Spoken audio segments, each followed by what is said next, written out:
Hello, everybody, and welcome back to Intentional AI, the podcast about becoming more productive through the intentional use of artificial intelligence. I'm one of the half of the hosts of the podcast here with my good buddy, old friend, Mr. David Sparks. How are you? I like that because I feel like if you're a half and I'm a half, together we are one host. We make a full host. Yeah. Some podcasts you get two hosts. This podcast you get 0.5 of one host times two, which is a full host. But we're earnest. We're very earnest. We are. We were just talking about meditation. You know, speaking of this intentional bent that we have with the podcast, about this experiment that we're conducting. Yeah. So we have a segment where we talk about AI experiments, and we're going to run an experiment on that section. We're going to put it at the top this time. So mixing things up. Let's do that. So, Chris, what is your experiment? Yeah. So as you know, as I've mentioned on the podcast, and this kind of relates to intentional use of AI, because I think intentionality, mindfulness, even meditation perhaps is kind of key to this stuff. So our first baby, not you and me, David, but me and my wife, Arden, our first baby is arriving in less than 2 months. So we have a big renovation happening. You have a renovation happening too, by the way, we should say. So we're podcasting on hard mode today with full credit to Jim Metzendorf, who's editing the podcast. He might have a bigger job than usual, but a lot of transitions happening in my life right now. And so I thought, what better time to hunker down and double down on meditation than during this time of transition. So I'm upping it to 1 hour every day for the first year of baby being here, starting today, these 2 months ahead of time. And it sounds like, David, you're down to join. I am. I'm in. I have a lifelong meditation practice. I've been doing it over 30 years, but I lately feel like I need more intention and a little more introspection. So I'm gonna up the clock, buddy. Oh, nice. I think there is an AI angle to this, though, honestly, because part of the work with the AI assistant that I find is you spend a lot of the day. It is unintentional multitasking because you've got 2 or 3 threads doing things in the background. You got to constantly check in on those things. In some ways, it is like having an assistant that's bugging you, and I'm feeling it. And I think increased meditation and introspection could help me kind of sort that out a bit. But I do think that's kind of a risk as you work with AI, as we try to do it intentionally. Maybe don't have so many threads going at once. Try and keep it to just doing one job at a time, and don't let managing it get in the way of doing your best work. Yeah, I heard somebody say once, and I forget who it was, but I think it was a Buddhist monk where they said the reward for being productive at work shouldn't be that you have more work to do. Yeah. It shouldn't be that you just generate an increasing amount of work for yourself. I feel like AI can sometimes fall into that. Like this health tracking system generates an additional marginal amount of work for me. AI should save us time, I guess is what I'm getting at. So it's going to be nice to be mindful. And especially as we code, speaking of experiments, I think we both have experiments in coding going on right now, don't we? Yeah. We're going to do, today we're talking about email, but next episode we're going to talk about app development. And both of us are kind of experimenting around the edges of that. I think you've got a bigger experiment going than I do. For me, in the Robot Builders Club that I run, somebody had a Vesta board, and I have one too. It's a kind of split flat board you keep in the studio.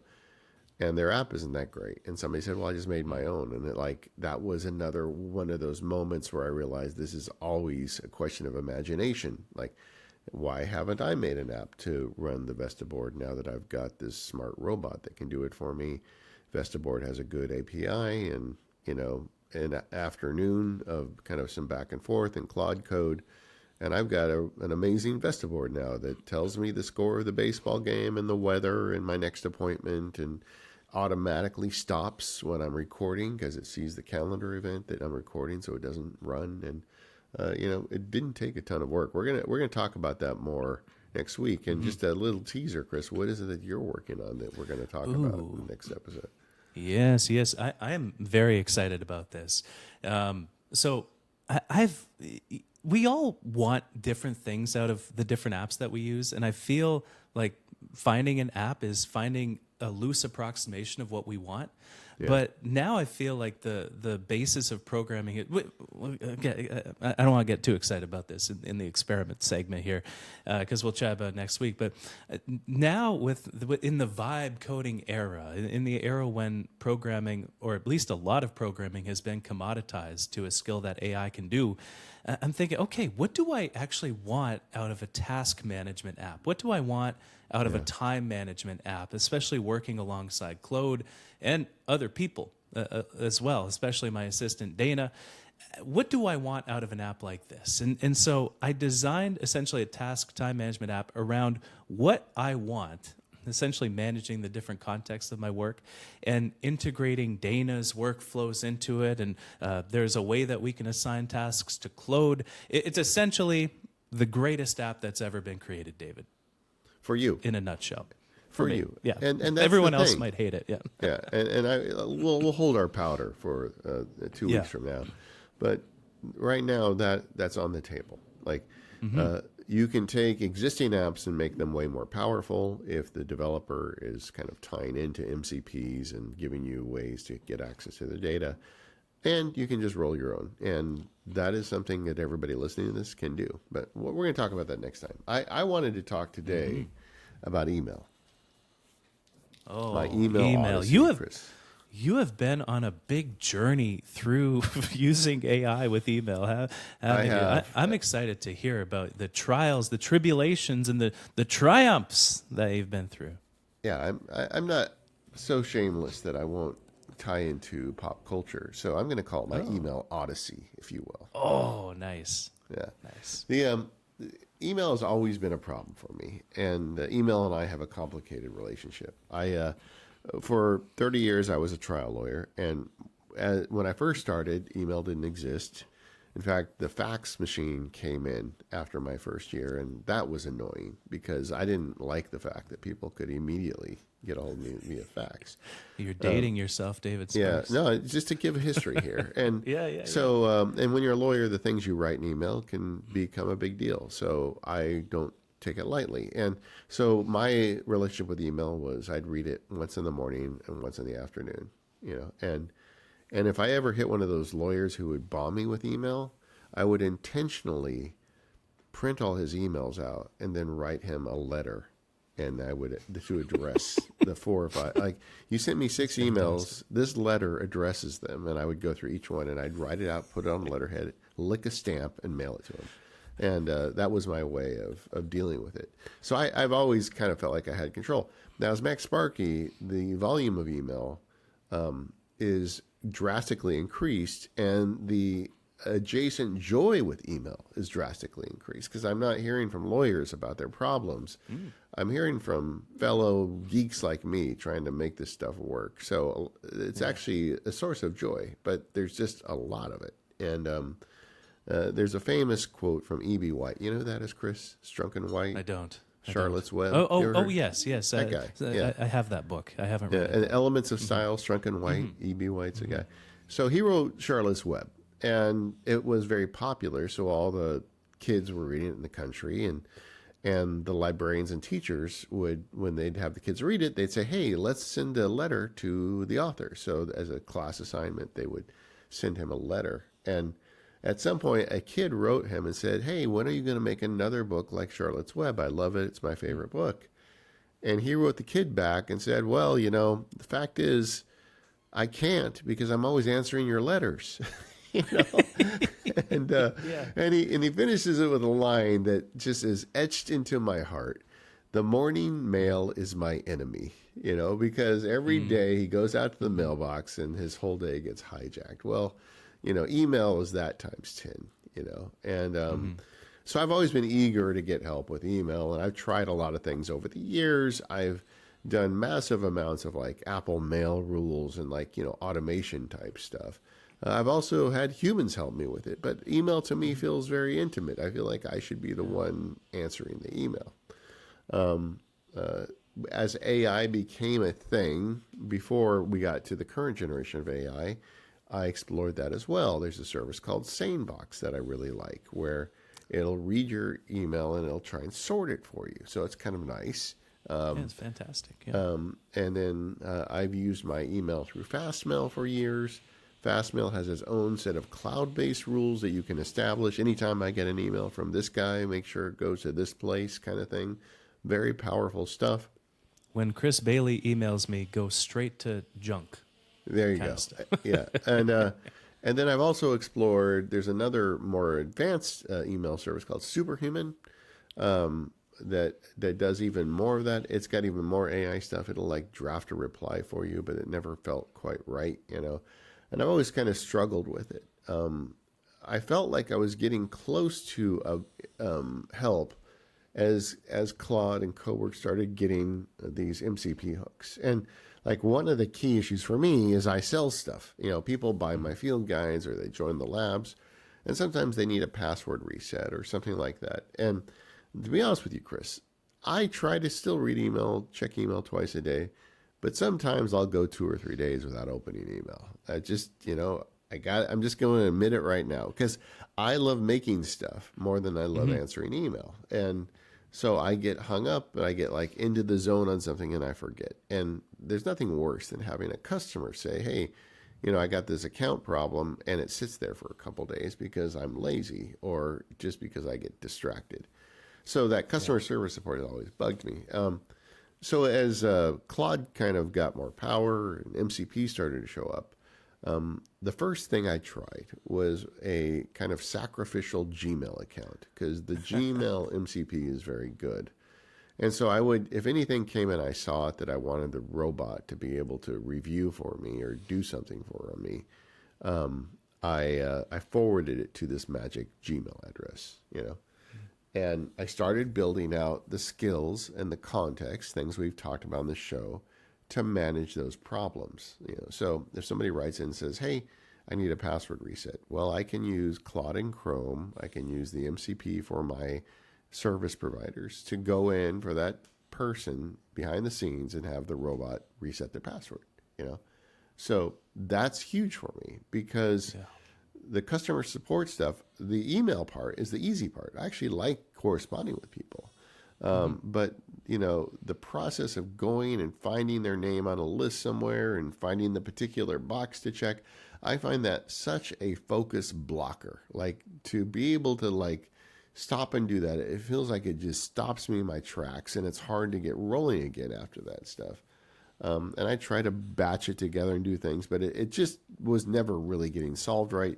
So they weren't getting quick responses, and I wasn't doing a good job, and it was frustrating for me. So nobody was that happy. So that initial experiment of sending it to Gmail, what that did that nothing else had ever done before was give me a way to have a reliable system that could do the actual, you know, grunt work behind the scenes of fixing that customer support problem. So that was a successful experiment, but I wanted to go farther with it. So I decided to get more serious about it. And the first thing I had to do was move out of my beloved Fastmail over to Gmail. At the time, Fastmail did not have an MCP. There were some third-party ones, but I don't want to trust my email to a third-party MCP for, I don't know who made it or how good it is. So I switched over to Gmail with the sole purpose of rehooking up to Superhuman. Superhuman is $30 a month. It's a lot of money, but the email is such a problem in my life that $30 a month to make it easier is an easy spend. So pause right there. So Superhuman, I haven't dabbled in it. Yeah. So what do you find that it does for you apart from the integration with Claude? Its triage is really powerful. You know, like just going through and using the keyboard shortcuts are super wired. So, you know, and it automatically sorts it. It's not kind of like SaneBox into the groupings that you think it needs to. It learns from what you're doing. And you, with a keyboard, if you're a keyboard person, you can fly through your email. And not only can you fly through your email, you can unsubscribe, you can block, you can do everything that you would want to do with email, but just really quickly. And I think for me, one of the big hangups is the triage. I want to get to the good emails, the joy-inspiring email, but there's also a lot of garbage in there. I get so many people emailing me that want to be a guest on the Intentional AI podcast, or want me to write about their new app they made. And it's a lot of that stuff is just like blindly sent to me. I don't need to spend a lot of time on that. With Superhuman, I can just blitz through that stuff. So it brings me that. And it's an application that is super actively developed. They are just constantly adding features to it. They have an MCP, but they just sent me an email a few days ago. Like, one of the problems people have that hook up AI to their email is, what do you do if you have more than one account that you need to monitor? Well, in general, you can't do much, because you can get, like, the Gmail MCP attaches to one Gmail account. If you've got two Gmail accounts, you've already used up your MCP to do that. Superhuman figured it out. So now if you have two emails or three or four in Superhuman, the robot can see them all. And they integrated calendar stuff, so it shows your calendar. If somebody sends me an email with a calendar invite on it, it creates the event for me. I know this is done by other email applications, but it just seems like the Superhuman team is obsessive about making that as fast and easy and seamless as possible. One of my favorite things is Control/. If you hit that, it creates a link to that email. So now I can have a link to get back to it very easily that I can put in a note or drop it into a Claude thread. And we've got an easy way to access things. And Claude can do the same. If it works on an email for me, it puts the link in. I click it, it opens up the email in Superhuman, so I can get right back to work in it. So they think about the friction points more than any email developer I've ever seen. And I think you could wire some of this up yourself, but it's kind of nice having somebody just do it for you. Yeah. Speaking of doing it for you, Yeah. what made you? So then I see in the show notes here the evolving wiring, the big swing that happened after this with Claude. Yeah. Well, what made you take the leap? Yeah. Before I get to that, Superhuman made an MCP, and I got in on the beta early. And I have not looked at every email MCP, but I doubt there are any that are better than this one. There may be some that match it, but so the Model Context Protocol, we've talked about it. It's a engine that allows a third-party app and your robot or your AI to talk to one another. And the way Superhuman did it for the email was very thorough. So I can see and apply tags. So if I want to tag an email either direction, if I do it in the Mail app, then Claude sees it. If I do it in Claude, Mail app sees it. It allows me to move, draft, send, basically anything I could do with an email. It does that. It approaches multiple accounts in a way that's sane, so I can see multiple accounts. But I have real granular control over email. A lot of these MCPs for email are not that good. They just don't go that far down the stack. So I realized I had a really thorough tool set with me. So what can I do with it? The first thing I tried to do was what I call the big swing, right? I keep talking about this as being a thing of imagination. I said, well, what if I never opened email again? What if instead my robot, my AI, read all my email for me, put it in a table for me, and I just go to a table view and it says, okay, buddy, here's the 4 that you need to reply to. Here is the 5 customer support things. Here is the pitches on new applications, and just go through the table, pick what you want. You can click on any one of them to go to the email if you want, or you can give me instructions and I'll handle them for you. Really kind of like the assistant. Like, the idea was, what if this was a human that read all my email and sat across my desk and told me about them, and I never opened email? Like a president of a company, or a rich guy. Do you think they read email? Probably not. They probably have somebody that does it for them. So I thought, well, why don't I make a thing that does it for me? And that was the first experiment. I call it the big swing. So the way it did it was, I use Obsidian to track readable documents for my robot. And Obsidian has a feature called bases, which is a kind of like a table view. So I said, make a base, put all the email in it, using status flags. I can slice and dice it any way I want, and then go through and act on it. So I built it, ran it for like 2 weeks, and what I found was it's just not really practical. It was burning a lot of tokens because I had to go in and read every email and create summary documents. And frankly, a lot of the email doesn't justify all that work. When I go through and triage email, like I can see the Old Navy ad and I can, delete it or unsubscribe to it. I don't need a record generated for me on the Old Navy ad. And so I looked at it like, can I thin it down? And I realized, well, however I do this, I'm going to have to go in email. Disambiguating myself from email really isn't practical at this stage of this technology. Maybe there's a big swing for me in the future sometime, but that I felt like the token cost, the fact that when I want to check email, it was inevitably not up to date. It just, for a bunch of reasons, I felt like that was too much. Yeah, AI and email, it's so gross and interesting to me at the same time because I remember emailing Kit, which used to be ConvertKit. They run my mailing list. I think they run yours too. Yeah. And I got a great response really fast one time from somebody named Sam. And Sam answered my question, and they wrote this big detailed response. And I tried it, and it totally messed everything up. And so I emailed Sam back and went back and forth, and I really it's responding with these lengthy messages within 1 or 2 minutes of me sending them. Sam is not who you think he is. Sam is a robot, and they never said it was a robot. And so that was kind of my first experience with AI and email, was this gross thing. I think it's gross. That I don't think what you ended up doing is gross, I should say, but I think what they did was gross, where you hide the fact that it's a robot. Yeah. And looking at my inbox these days, so I write books. That's my main thing, and so I'm like you. Like I get a lot of pitches for stuff, and there's all these spam AI written messages where spam is essentially just becoming personalized to you. So it's still spam. It's still worse junk. Than ever. It's worse than it. What percent of your inbox right now would you say is AI written crap? Well, like those proposals now are almost entirely, it says, "Dear David, I see 2.5 years ago you wrote this post about this thing, and I think it was very thoughtful. And let me tell you, let me get straight to the point." It's like, and you're like, oh boy, here we go.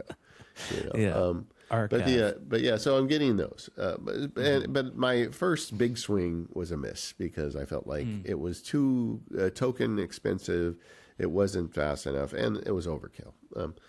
So then I went, as Goldilocks did, I went to the bed that was too soft. I decided, okay, this is what I call the modest proposal. I'm not going to have AI do any of that stuff. But what I will have it do is if I tag an email as robot as I'm going through it, superhuman, the AI knows that's something of interest for me that I wanted to process on. And I did that, but that frankly wasn't enough, and then it was kind of confusing. Sometimes I wasn't sure what I wanted it to do with it. And that didn't really work either. So what I've kind of resolved to here is some automated stuff, which I'm going to get to in a minute. Like the customer support problem still exists, and I think I've solved it with an automated solution.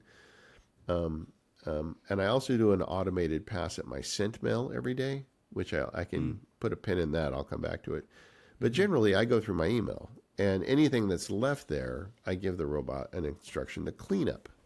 And it has specific instructions it's received about cleanup. So as an example, if I go through the newsletter, Superhuman sorts all the newsletters together for me. And some of them, like I like to read long form writing, and a lot of it comes in the form of newsletters. And the people I follow, I think, are really interesting. I do want to read that stuff. But my actual workflow is to read it in an app called Readwise Reader. It's a web service. It's a whole rabbit hole we could go down, but it's great. You can lay in bed, read it on an iPad, whatever. But some of the emails I subscribe to don't make it easy to put in Readwise. And so the robot knows for those senders to put it in Readwise for me, because it has a MCP to Readwise. It can take the email and move it over for me. So when I say cleanup, anything in the newsletters column that falls in that category, it moves it to Readwise and archives it, just cleans it for me. And because I've already triaged it, I've already archived anything that I don't want it to do that. So it just knows, hey, anything in there get it over to Readwise. That's my job, and archive it. So it does that. So it saves me the trouble of doing that. Receipt processing. I have another one for purchases, and I like to read through those. If I purchase something, I want to know what's going on, ship notices, what have you. Superhuman figures them all out for me. But if I leave it there, I want it to process it. And so what the robot does in that case is I have in Obsidian, it create a record. The folder is called Things. And any vendor I deal with, whether it's somebody I bought a shirt from or a piece of gear for the studio or whatever, it creates a record for everything and every purchase. And it looks at the emails and says, oh, here's the thing where he bought the shirt. Copy a link to that email and put it in the note in Obsidian. So if he ever has a question about that shirt, he can go back to that email and then archive it. So if I've gone through the purchases and I've left anything there, the robot cleans that out for me, Same thing with sponsor management. I have sponsors for the blog and sometimes the podcast and whatever, and I get emails from them. I go through it, I read it, I reply to it, I do whatever I want. But if I leave it there, if I don't archive it, when it does a cleanup, it says, oh, he wanted me to do something with that. Well, I've got a sponsor record for that sponsor. Let's write down that on this day, he told him he would post it on the such and such a date, such and such a cost. And it just records all that for me. It keeps a running log of the stuff that I want it to out of email. So that's the middle path for me doing, I process email myself. I reply to a lot. I use getting back to your friend WhisperFlow. I answer a lot of email with WhisperFlow. I just put a microphone on. I hit that button. I record and send. And I can blast through email way faster than the big swing method would have worked, And the stuff that does need processing, I tell it. I can give it a link on a certain customer thing and say, hey, what about this thing? Can you help me figure this out? So that's kind of what I'm doing. Setting the customer support stuff aside. I love the experimentation with where the human layer is with email. Yeah. That's what I see when I hear that is first you overshoot, then maybe you undershoot, and then you calibrate a little bit. But yeah, with AI and like my own journey with it, I have aversion to AI writing for me, and for admin work, Dana does that on my team, and so I've always felt very hesitant to define any boundary around email and AI. Like, so you have the robot taking action based on email, as I understand it now, right? Yeah, I want to get to that in a minute because there is a part of this that involves a robot sending email for me, but I have very strong barriers around that. But this part, the general email, what I found was at first I tried to take the human out of the triage. Yeah, and I realized the human, me, needs to do the triage because I want to see the stuff, and I don't trust the robot to do triage for me, and I can do it very quickly with Superhuman. Yeah. So what I've done now is it's really doing post-processing. I've seen it all. There's some stuff left there. Like I have logged receipts forever. I used to be a lawyer. We log everything. It's ingrained in us, Yeah. But the way I used to do it was I would copy a link. I would go to Obsidian. I would find the note. I would type in a little entry, put a date stamp on it. Then I'd paste the link. It would take a few minutes every time you did that. But I learned over my career that actually is worth the time.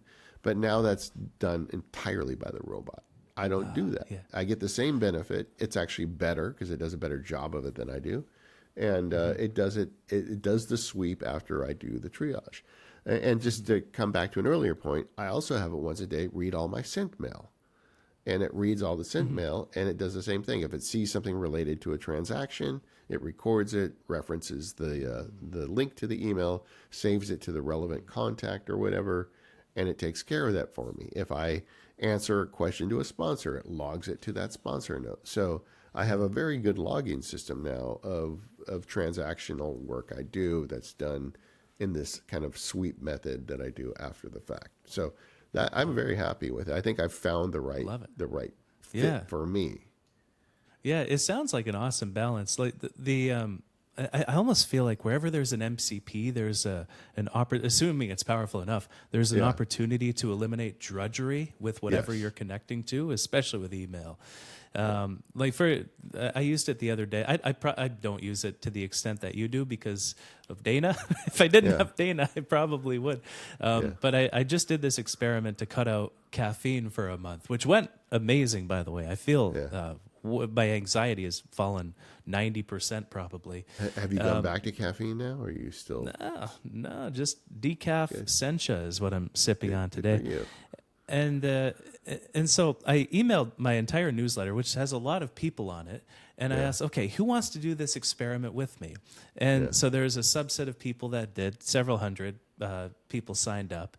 Maybe you're one of them, in which case, hi. And so I asked everybody, how's it going? And I don't want to comb through those responses one by one by one by one by one.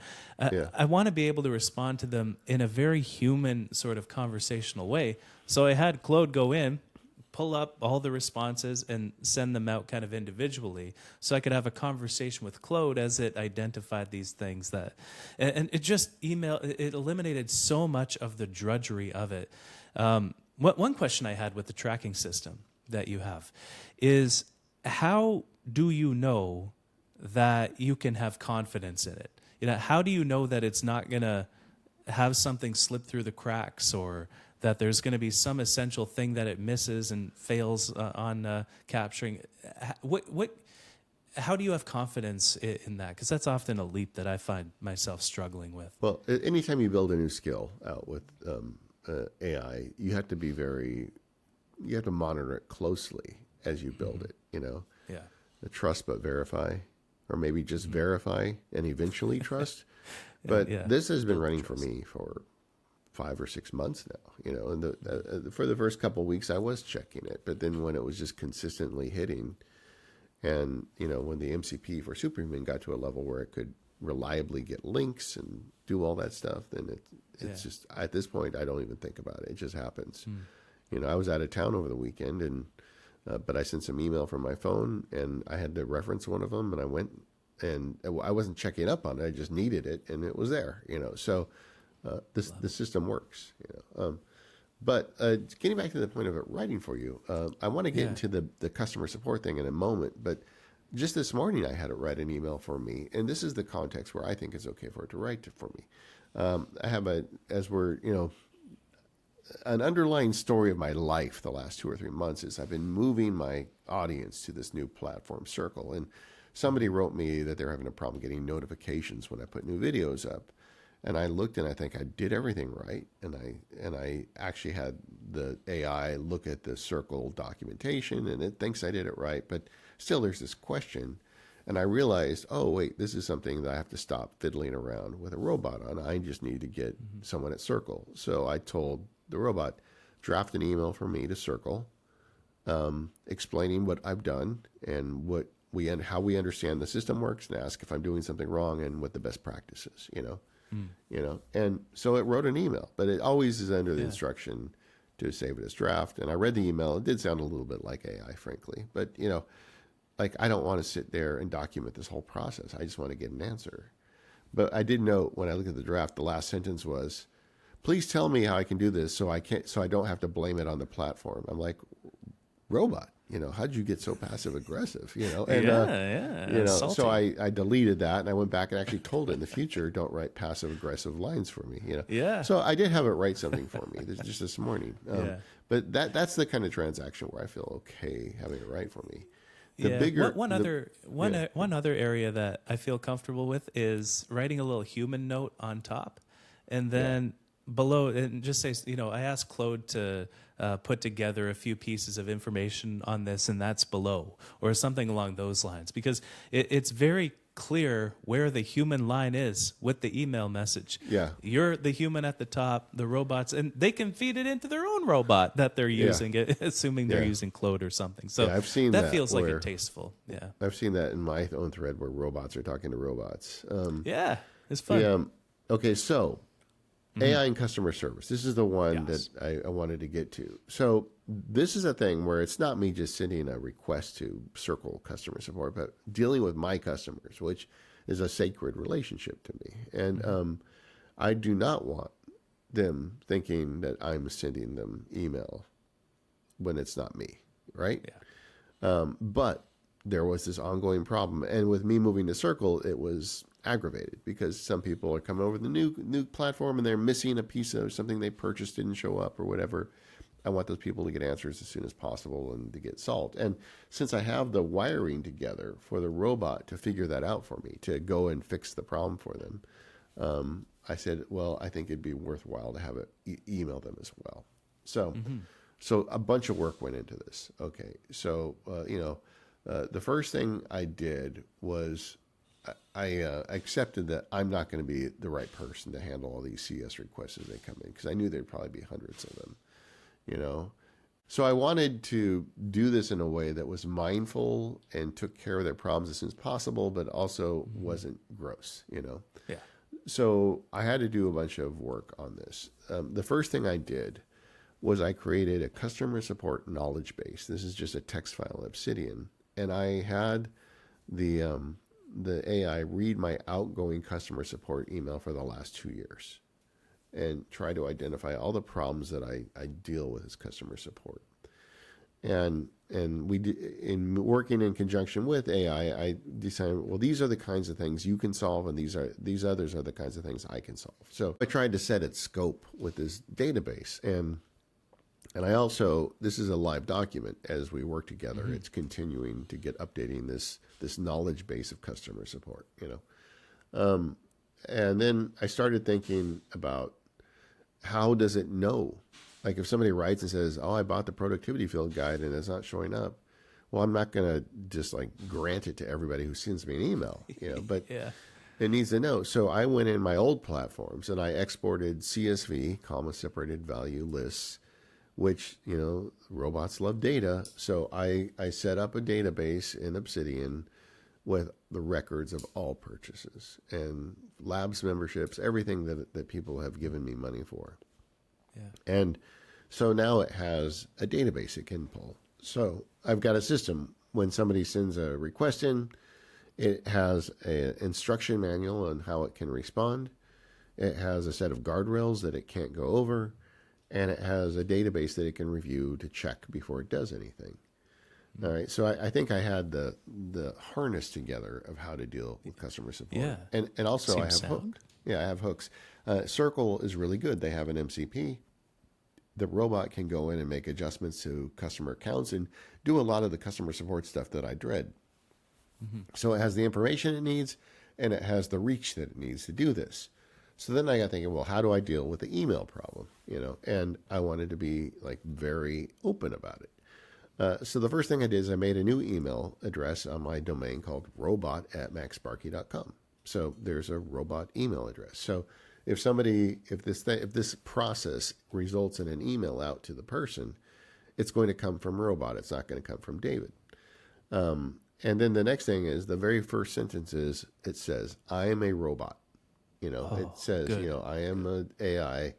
I saw your request come in about missing the productivity field guide, I looked and you have indeed purchased it. So I went in Circle and I granted it to you. You should be all set, and then, so that's the deliverable.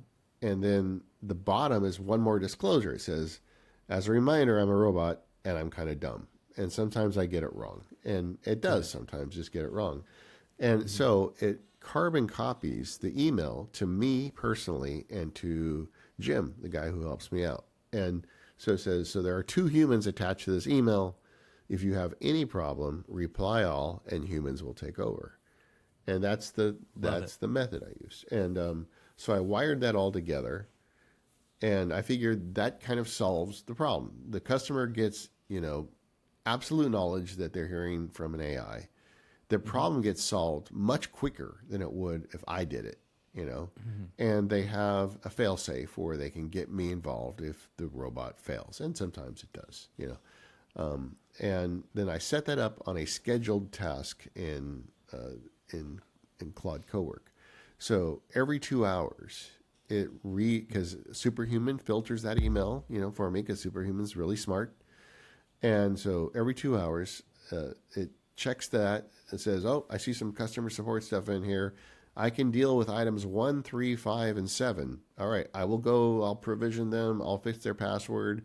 I'll send them an email. Boom, off it goes. And then and then I see the thread. It doesn't archive the thread. So then when I get to email again, which could be somewhere between 12 and 30 hours later, I see them and I read every one of them. And if I see that the robot did something dumb, I fix it. Sometimes I'll just send an email to the person if I have time. Hey, I see you get everything you need. You good? But that's all from me. And it's been overall a pretty good system. I mean, because we've dealt with a ton of customer support emails. We did this transition. People are generally happy. What a good result. Yeah. That's awesome. Very tasteful too, I should say. Yeah. There's no Sam. And did you name it? Is it just kind of generic robot? I always say I'm a robot. I don't give it a name because it's not deserving of a name. I don't want to anthropomorphize it, it has occasionally slipped into human-like language. Like there were a couple field guides that we didn't have over right away. And I told in the customer support knowledge base, those aren't ready yet. I'm working on them. If they ask about that, just tell them that that's coming in the future. Yeah. And so then I'm reading through the email one morning, and it starts this practice where it says, I'm going to be totally honest with you. This field guide isn't here yet, but we're working on it. I'm like, what are you doing, robot? I'm going to be totally honest with you? I mean, when I was an attorney and somebody said that in a deposition, I said, so that means that you've been lying to me the rest of the time? Yeah. Yeah. Why are you coaching it by saying most people are just honest? When they talk, when they type. So I went into Claude and I said, look at this email. I'm not sure why you wrote that, but I don't want you to ever do something like that again. You should couch it. You are a robot. You're not a human. Don't write like a human. And it still drifts into that. I guess it's just so fundamental to it that it wants to sound human that drifts in sometimes. But that's why I have 2 disclosures in it to kind of avoid that. That's good. One funny problem I had is I did at one point, I sent a check-in to a customer saying, hey, David here, everything okay? But I accidentally replied on the wrong thread. I replied on the robot thread, and the customer called me on it. He's like, hey, I'm not comfortable with this. Now the robot's representing itself as you. And I'm like, no, that was actually me. I just hit the wrong button, But I have to be careful about that. Overall, the customer response has been really good. Most people are like, oh, thank you. This has been great. This is a very tasteful way to use AI, and I appreciate it. A couple of them were really cranky, like, I don't want you doing this. You're not supposed to be the guy that sends, automated email, So you get that from some people, but overwhelmingly positive. And it's kind of a funny side effect. Is some people are like, wow, this is really impressive. I'm going to buy your robot field guide now. I think I need to learn how to do this. So that was kind of nice. Yeah. But yeah, I feel like it's pretty good. I want to take a mention about guardrails, though, before we finish this up, is some of the stuff I've told it, for instance, is you're not allowed to refund. Like, people can't just blindly send in refund requests. I don't want to wake up one day and have all of the courses refunded, Every single course you've ever done. Yeah, exactly. So I've put really kind of strict prompt injection defenses in it. I don't want to get into all that, but, people can, they're talking to my AI if it's reading the email. So there's a real prompt injection risk there. So there's a lot of guardrails up for that. It's not allowed. It's not just like an informational AI like Sam was. It's taking action on your behalf, which feels like the risk exposure is a bit higher. Yeah, like hidden characters. There's a lot of ways people try to get around that, and I think I've done the best I can to protect against that. And I've got like firewalls in that, like, you're not allowed to do certain things. You can't reset email access. So like somebody steals an email account, it shouldn't be used for that. So I've done as much as I can, and I'm constantly auditing. That's a good use for Fable, frankly, to go through that system and say, what are some other ways I can harden this? But overall, I think I've found my place with this. So I'm the human. I read all the email. I have it sweep up after me for the stuff that gets swept. And for the customer support, I've got this automated process that is working pretty well. Love it. One final question, then we'll go to the news segment. When you're doing these recurring tasks, these scheduled tasks, so what model are you using to run this? Are you using Sonnet with Claude, or are you using Opus, something more advanced? Yeah. Which one? I built it with Opus, but the customer support runs are done with Sonnet because it's not complicated. Yeah. You know, the instructions are very clear, and maybe that's why it keeps reverting into trying to write like a human. It's not advanced enough to know better. But I'm trying to save token costs because when we did the big move, when I shut Teachable down, I actually had it running every hour, and I actually ran into trouble with my account because I was using up my tokens. But for a little while, I was running it very frequently. I think as things settle, I'm going to probably put it on a 3-hour clock. And I really am, I thought it was just a thing for the transition, but for the kinds of problems it's solving and based on the response, I think I'm going to probably keep it going. Love it. Shall we get to the news? Yeah, let's get to the news. The first item here. Google rebrands Notebook LLM to Gemini Notebook, adding Gemini 3.5 and letting it write findings into third-party apps. Do you use Notebook LLM, now Gemini Notebook? Have you had a use for it? I have been a very big advocate of it in the past. I think it's really an interesting AI product. So the way it works is you can feed it your own corpus of information, and then it can run an AI engine against it for you. So as opposed to going to just a generic Gemini or Claude or OpenAI, you just give it a bunch of data. Like some people in my labs are scientists, and they'll go in Notebook LM, they'll feed it all the research, all the PDFs. Like I can honestly see you trying this with the research you do for some of your books. So you basically build kind of a knowledge base of the stuff, of all your stuff. And then you can ask questions against it of an AI. It's a great tool. And I've always wondered why they had this weird name, Notebook LM, because it's a Gemini product. It's a Google product, and their big push is Gemini. So they finally got around to naming it Gemini. But just a couple examples of things I've done with it is some of my field guides, I just fed the whole field guide into it. And then so it had all my videos, transcripts, and everything, and I could ask it questions about my own thing. Now, that's somewhat replaced now with Claude and something like Obsidian and these systems where we have a knowledge system. But we have this bucket list item of a trip to Japan that I started in Notebook LM. We've been talking about it for 20 years. We're getting serious about it. And so every time I get some interesting information about visiting Japan, like I want to go to a wood shop in Japan, so I've got all this stuff in there. And I've got this Notebook LM, now Gemini Notebook, on that trip, and I ask it questions about it.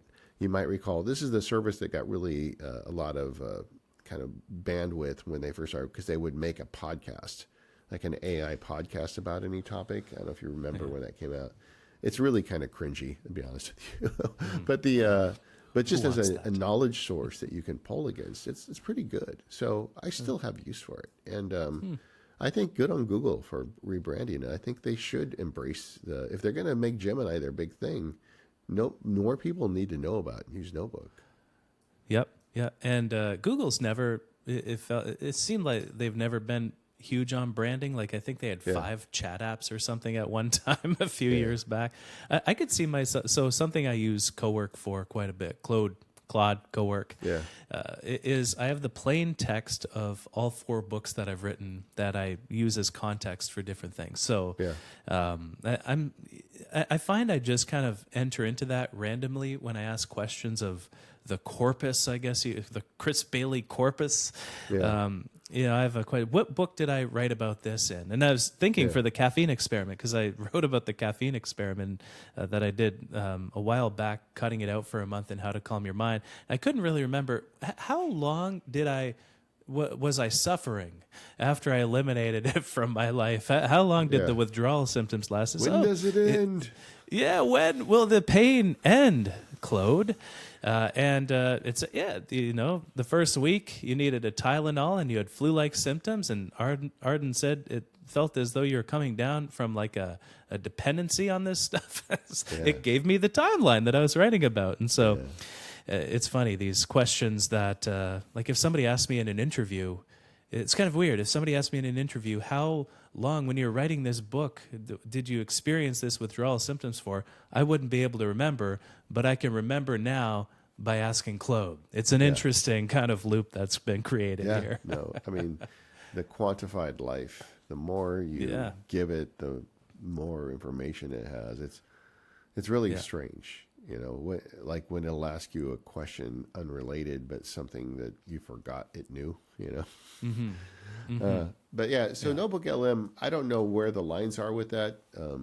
If you're listening and you're a big Notebook LM or Gemini Notebook, let us know where you see those lines. But I think this is a worthwhile product. I think behind the scenes, I think it was just different teams. I think there was a Gemini team, there was a Notebook team, and they're finally kind of pulling it all together. Next news item, Anthropic released the Opus 5 model. And this was right after we recorded the last episode. Literally like 2 hours later. What have you noticed with it? Have you noticed much? It does. I mean, it feels like a nice improvement. It doesn't feel like a marked improvement.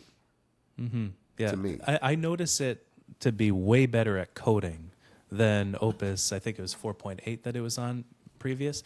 And I am not a programmer, which we'll talk about in the next episode, just how non-programmers can program now, just having surface level knowledge of stuff. But I found that when I had the Fable model edit the Opus's code, that there were way fewer things to fix, that things were way tidier, that there were fewer bugs, fewer kind of features that were abandoned within apps, and it just seemed like cleaner code.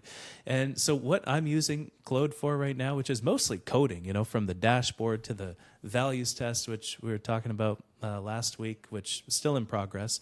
Got a bit excited by the task and time management app to follow that through to completion so far. But what I'm using it for, it seems like an amazing. It feels pretty much as good as Fable with coding, though that's probably not true, but it definitely feels close to me as a non-coder who knows not much about coding, enough to be dangerous, I suppose. Yeah. I think it's good. I mean, generally, I try to get my stuff. We're going to do an episode on token management, but one thing I try to do is I try to use the bigger models for the architectural pieces of this stuff to build the skills and things like that, and hopefully do them in a way that I can run the smaller models to execute on them. But that doesn't always work, and there's just always this improvement, and there's this demand and competition with the other models. Another future episode, we want to just kind of talk about the different models. So I like that they're always improving. And I think, though, a good general rule is use a big model to build it and use a smaller model to execute it if possible. Yeah, it's almost like a funnel type shape where you have at the top you have the broad strategy for something. You have how does this fit into my work, into my life? Then you have what's the plan for it. Then you have at the very bottom the execution of it, the equivalent of the robot email assistant answering customer emails who can act upon all those layers of forethought. And so you do need all the components, don't you? You need the incredible rich context to be able to load the strategy for that entire action in the first place at the very top, but all the way at the bottom with it taking action on you with the Sonnet model.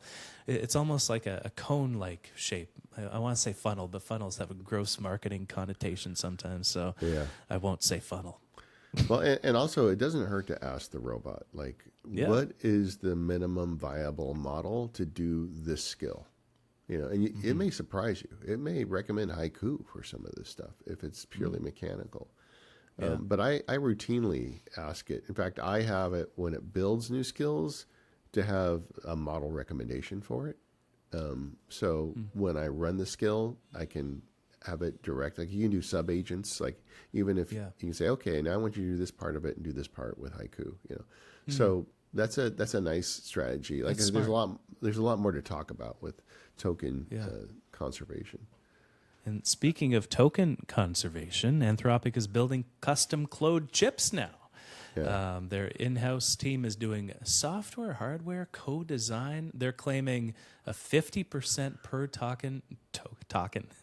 We're talking tokens here. 50% per token cost cut. That's pretty nice if you're looking at the trends for this stuff and the arc of technological improvement and the efficiencies that will come. It's nice to see some price efficiency as well coming to this market. And Claude is the most expensive, so I think they're aware of that. They need to find ways to do that. They've made decisions with the way their model runs that makes it more expensive. It's more thoughtful, in my experience, but it's more expensive as a result. And that's just something we have to decide. Yeah. I thought also as a news item, it's been a few more weeks with Siri AI. Do you have any more insight now that you've been using it a bit more? I've got a lot. Just very useful things. Yeah. First of all, I think once this gets out into the public, people are going to go nuts for it because the step level improvement is like not just one step above what Siri. It's huge. I was traveling to your country, David, the United States of America, the other day in Miami, and I was going through the airport in Chicago through the connection. First of all, nicest smelling airport in America with all the Chicago-style popcorn vendors there. No. Honolulu wins. Honolulu. Okay, all right. Yeah, I can see that. Haven't experienced it yet. Someday. Yeah. It's my Japan, is Honolulu. But I was in the airport, and so I asked Siri, okay, I'm flying with United, and I have lounge access, and I'm at gate B6 in the Chicago O'Hare Airport. Tell me how to get to the closest lounge that I have access to. And it got it. It completely nailed the query. It said there's two nearby. One is a bit closer. The one further is nicer, as an extra 1 minute walk. It completely nailed it. And 10 minutes later, maybe not 10, maybe 5, I was sitting in the lounge with a rum and Diet Coke in my hand. Thank you, Siri, for the rum and Diet Coke. Yeah, I think it's in game for a lot of people. I think a lot of people are going to use Siri AI, and that's going to be their AI experience. They're not going to be building out skills with Claude and all this stuff, but they're going to really appreciate what Siri can do. And I've been talking even more to app developers, and they're saying, this is not that difficult to wire in to their apps. So I feel like we're going to get to a point where we have some really great stuff. I think we have a lot to look forward to with this when it comes out in September. I'm excited. Thank you, everybody, for coming to another fun just hangout of David and I, two good pals chatting about how to make good intentional use of AI. If you want some good living room vibes, check out our YouTube channel. It'll be in the show notes. If you want some good just AI vibes in general, the podcast will help you out too. In audio, relay.fm/intentional is where you can find it for feedback and for membership. My wife was telling me the other day that she signed up for membership of the show, David. And so join Arden, everybody, in signing up for the membership. We've got the member special that went out a little while back that you have access to, the productivity app draft. Get in on it. Hope you have a wonderful couple weeks. We'll see you after the jump, everybody.